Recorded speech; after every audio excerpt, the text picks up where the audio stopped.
My parents tried to blackmail me with photos from my past.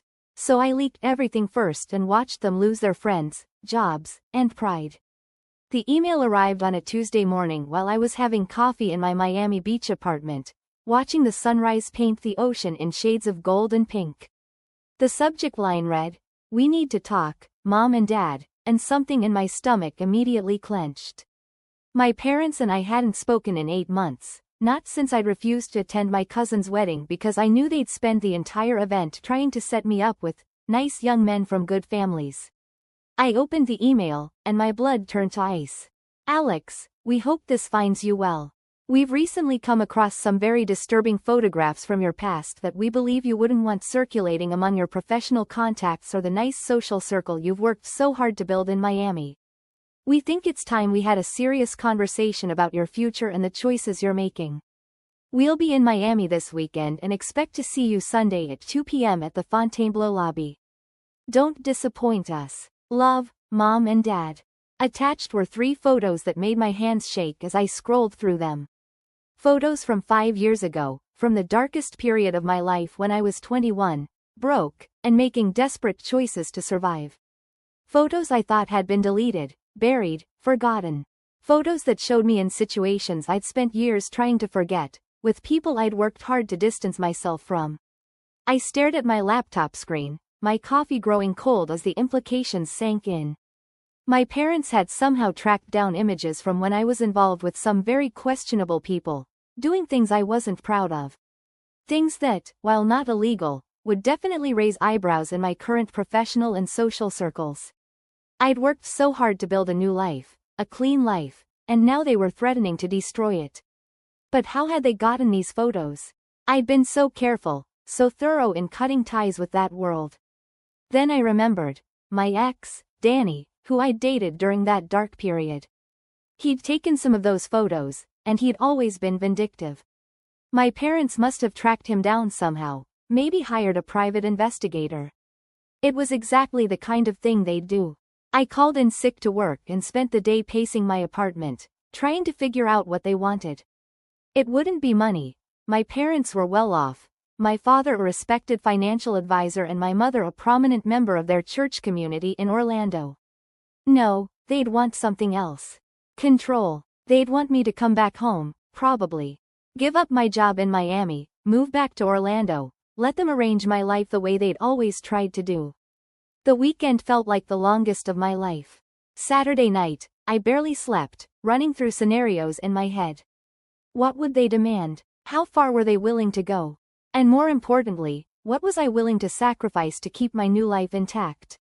Sunday afternoon, I walked into the Fontainebleau's opulent lobby wearing my best armor, a sharp black blazer, designer jeans, and the confidence I'd learned to fake over the past few years. My parents were already there, sitting in leather chairs near the windows, looking exactly like what they were. Upper-middle-class conservatives who'd never had to worry about where their next meal was coming from. My mother, Patricia, was perfectly put together as always, her blonde highlights catching the afternoon light, her smile as cold as the air conditioning. My father, Robert, wore his usual expression of disappointed authority, the same look he'd given me when I'd told them I was gay at 16, when I dropped out of college at 19, when I'd refused to come home for Christmas last year. "Alex," my mother said, standing to give me a brief, perfunctory hug that smelled like expensive perfume and judgment. "You look well." "Cut the shit, Mom," I said, sitting down across from them. "What do you want?" My father's eyebrows raised at my language, but he didn't comment. Instead, he pulled out his phone and showed me one of the photos, me at a party, obviously drunk, in a compromising position with someone whose face had been carefully cropped out. "We want you to come home," he said simply. "We want you to stop this ridiculous charade you're playing in Miami and come back to Orlando where you belong.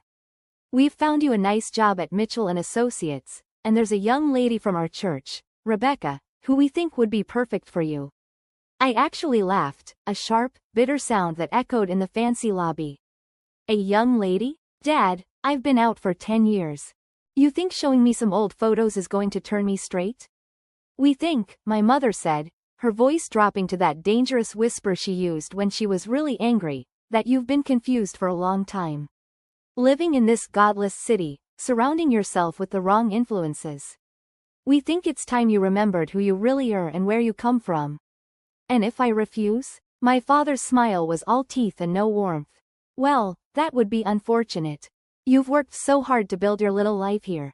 Your job at the marketing firm, your nice apartment, your respectable friends. It would be such a shame if people found out about your colorful past. The threat hung in the air between us, and I felt something inside me go very quiet and very cold. These people, who were supposed to love me unconditionally, who had raised me, were threatening to destroy the life I'd built from nothing. They were willing to humiliate me, to potentially ruin my career, to force me back into the closet, all because they couldn't accept who I was. You have until next Friday to decide, my mother added, tucking her phone back into her purse. Come home, Alex. Stop this nonsense and be the son we raised you to be. They left me sitting there in that lobby, my mind racing and my heart pounding. But as I watched them walk away, something crystallized in my chest. A cold, calculating anger that I recognized from my darker days, when I'd had to be ruthless to survive. If they wanted to play dirty, I could play dirty too. And I had something they didn't know about. I knew where all their bodies were buried. I spent Sunday night making phone calls to people I hadn't talked to in years. Old friends, former associates, people who lived in the shadows and knew how to find information that others wanted to keep hidden. By Monday morning, I had a plan. You see, my parents had always been very careful about their image. My father's financial advisory business depended on trust and respectability. My mother's position in their evangelical church community required moral perfection. They'd built their entire lives on the foundation of being seen as upstanding, moral, Christian people. But I knew things about them that their friends and colleagues didn't. Things I'd discovered over the years, things I'd kept quiet about because they were my parents and I'd hoped we might someday have a real relationship. I knew about my father's gambling problem, the one he thought he'd hidden so well. I knew about the client funds he'd borrowed over the years to cover his losses, always paying them back before anyone noticed, but still committing fraud. I knew about my mother's affair with the youth pastor 3 years ago, the one that had ended when his wife found out and they'd quietly transferred him to another church. I knew about the tax evasion, the inflated insurance claims, the way they'd lied to get me into private school by claiming we lived in a different district. I knew about my father's cocaine use in the 80s, my mother's prescription drug abuse, the domestic violence incidents that had been covered up by their church connections. I'd kept their secrets because I'd loved them once, because I'd hoped they might change, might accept me for who I was. But love, I was learning, was a weapon they were perfectly willing to use against me. So I decided to use their secrets as weapons too. Tuesday morning, I started with the easy targets. I sent anonymous tips to the IRS about my father's unreported gambling winnings and suspicious tax deductions. I sent copies of bank statements I'd found years ago to the State Financial Regulatory Board, showing the pattern of client fund transfers that coincided with his casino visits. Tuesday afternoon, I reached out to Pastor Johnson at their church, the one who'd replaced the youth pastor my mother had been sleeping with.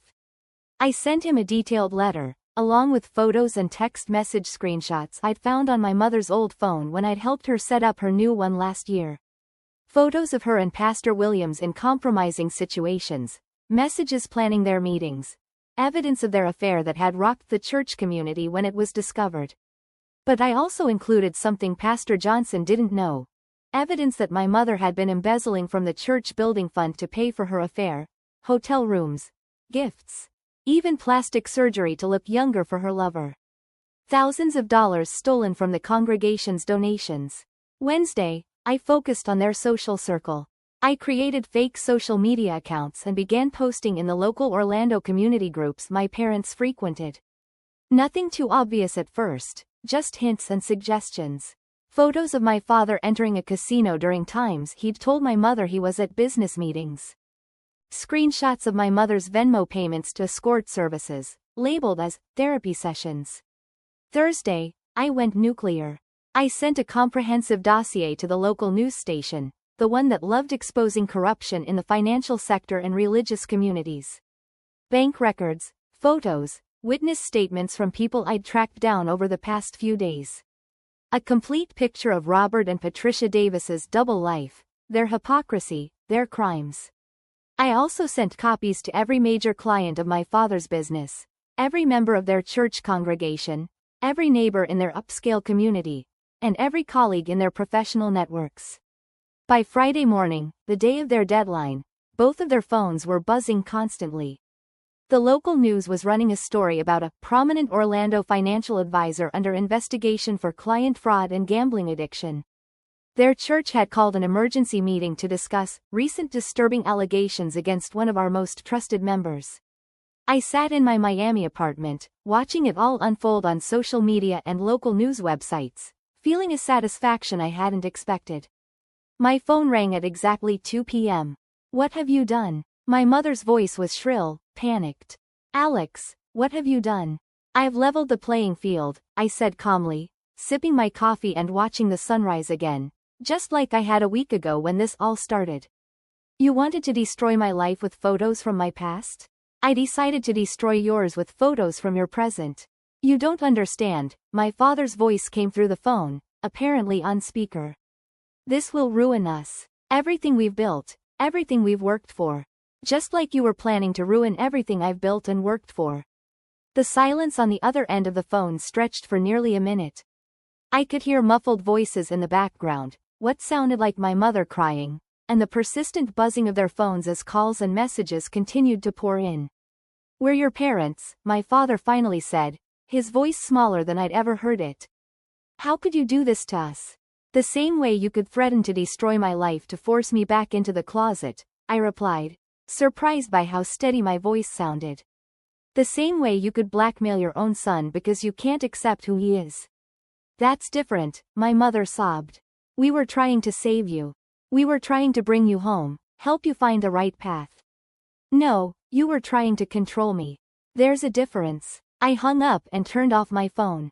I didn't want to hear any more of their justifications, their attempts to make me feel guilty for protecting myself.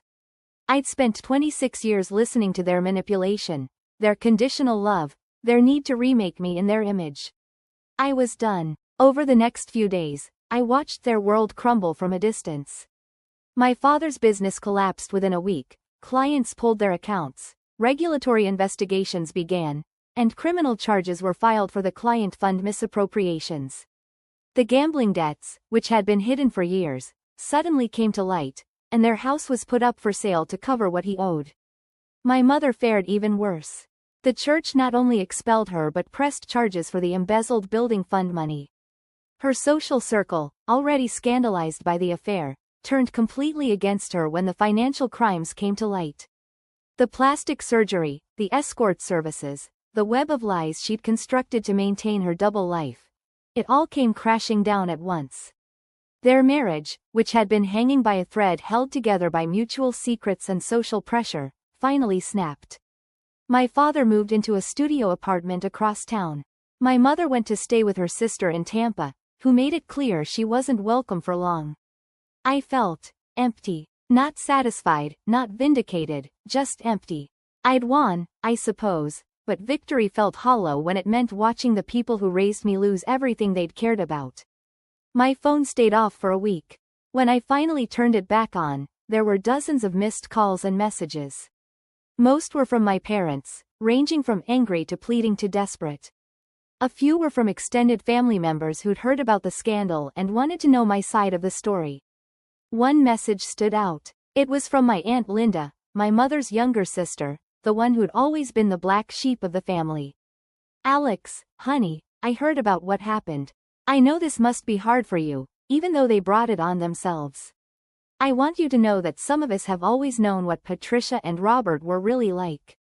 We just didn't have the courage to call them out on it. What you did took guts. I'm proud of you for standing up for yourself. If you ever want to talk, I'm here." That message broke something open in me, and I cried for the first time since this whole thing started. Not for my parents, they'd made their choices, but for the family I thought I had, the people I believed loved me unconditionally, the parents who had never really existed except in my childhood fantasies. 3 weeks later, my father called from a number I didn't recognize. I almost didn't answer, but something made me pick up. Alex, he said, his voice hoarse and tired. I need you to know that I'm sorry. Sorry for what, exactly? Sorry you got caught? Sorry you lost everything? Or sorry you tried to blackmail your own son? All of it, he said quietly. I'm sorry for all of it. You were right. We were trying to control you, and that wasn't fair. We told ourselves we were doing it out of love, but I think we were just scared. Scared of losing you completely, scared of what people would think, scared of admitting we'd been wrong about so many things. I didn't respond. I wasn't ready to forgive, wasn't sure I'd ever be ready. The gambling, he continued, it started when you came out. I know that's not an excuse, but I was so angry and confused and I didn't know how to handle it. Your mother turned to the church, and I turned to the casino. We both made terrible choices, and instead of dealing with our problems, we just got better at hiding them. Until you decided to use my problems against me. Yes. And that was unforgivable. I know that now. Losing everything, watching your mother go through this, seeing what we've become. I understand now what we put you through all these years. The conversation lasted another 20 minutes. He told me about the criminal charges, the bankruptcy proceedings, the divorce papers my mother had filed. He told me he was in therapy, trying to deal with the gambling addiction he'd denied for years. He told me he'd started going to a different church, one that welcomed gay members, trying to understand the faith he'd used as a weapon against me. I don't expect you to forgive me, he said before hanging up. I just needed you to know that you were right to protect yourself. I'm proud of the man you've become, even if I was too blind and stubborn to see it before. My mother never called. According to my Aunt Linda, who'd become my main source of family information, she was still telling anyone who'd listen that I'd destroyed the family out of spite. She'd found a new church in Tampa, one that reinforced her belief that she was the victim in this situation, that her gay son had been corrupted by the world and turned against his loving parents. Some people, I realized, are incapable of taking responsibility for their actions. They'll twist reality until they're always the hero of their own story, no matter how much damage they've caused. 6 months later, I ran into Mrs. Henderson, our old neighbor from Orlando, at a conference in Miami. She'd been friends with my mother for years, part of their social circle. Alex, she said, her face lighting up with genuine warmth. How are you, honey? You look wonderful. I'm doing well, Mrs. Henderson. How are you? Her expression grew more serious. I have to tell you, most of us knew something wasn't right with your parents for years. The way they talked about you, the things they said. We knew they were being too harsh. And when all this came out, when we learned the truth about what they'd been doing behind closed doors, well, let's just say not many people were surprised. Really? Oh, honey, yes. Your father's gambling wasn't as secret as he thought it was. And your mother's behavior at church, the way she gossiped and judged everyone while acting so sanctimonious, we all saw through it. What surprised us was how long you put up with their treatment of you. She paused, looking at me with the kind of maternal warmth I'd always wished I'd gotten from my actual mother.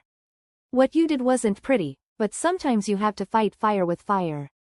They tried to destroy you, and you protected yourself the only way you could. Don't let anyone make you feel guilty about that. As I walked back to my hotel that night, I thought about the past year.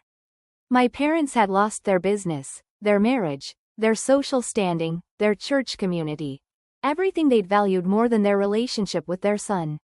I'd kept my job, my friends, my life in Miami. The photos they'd threatened me with had never surfaced. I'd won, but winning didn't feel the way I'd expected it to. There was no triumph, no satisfaction, just a quiet sadness for what could have been if they'd chosen love over control, acceptance over manipulation. I still live in Miami. I still work at the same marketing firm, though I've been promoted twice since all this happened. I still have my apartment with the ocean view, my circle of friends who accept me exactly as I am, my life that I built from nothing. My father sends me a card every year on my birthday. Simple messages, usually just, "Happy birthday, son. I love you." I don't respond, but I don't throw them away either. They sit in a drawer in my kitchen, evidence that somewhere under all the damage and dysfunction, there might have been a parent who loved me.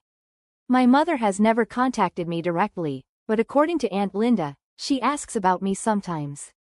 Whether I'm happy, whether I'm successful, whether I ever mention her. Linda tells her the truth. That I'm thriving, that I've built a good life, and that I rarely talk about my family at all. Sometimes I wonder if I went too far. If there was another way to handle their blackmail that wouldn't have resulted in such complete destruction. But then I remember that phone call in the Fontainebleau lobby, the casual cruelty in their voices. The way they were willing to destroy everything I'd worked for just to force me back into their idea of who I should be. They taught me that love, in their world, came with conditions. That acceptance was contingent on conformity. That family was a weapon to be used when other forms of control failed. I taught them that secrets are a double-edged sword. That blackmail works both ways.